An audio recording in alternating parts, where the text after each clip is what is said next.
আজি বনাবলৈ লৈছোঁ লাই গাহৰি আৰু তাৰ কাৰণে গাহৰিখিনি মই নিমখ অকণমান দি বইল কৰি লৈছোঁ আৰু সেই অলপ আদা নহৰু এই ধৰণে ঠিক কৰি লৈছোঁ।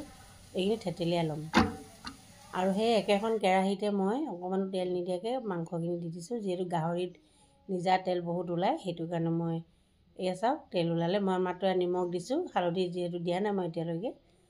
আৰু এতিয়া পিঁয়াজ দিম আৰু কেঁচা জলকীয়াটো আপোনালোকে যিমান খায় ইমান দিব। আৰু এইখিনি সুন্দৰভাৱে ভাজি ল'ম, পিঁয়াজখিনি ভাজি নোযোৱালৈকে।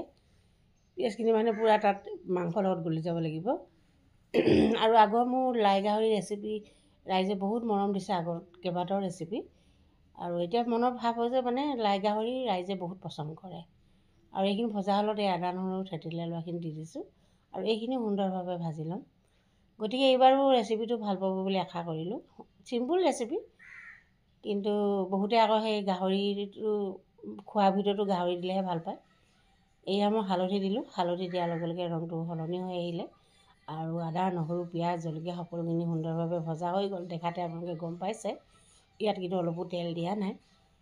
আৰু এতিয়া ইয়াতে মই পানী যোগ কৰি দিছোঁ, যিহেতু গাহৰি মাংসখিনি সিজিবলৈ বাকী আছে, কাৰণ 20%হে মই সেইটো বইল কৰি লৈছিলোঁ।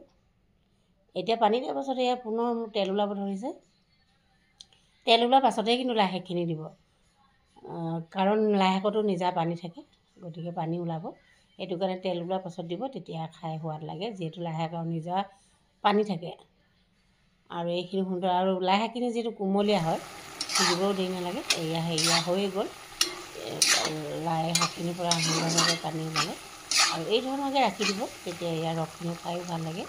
যিহেতু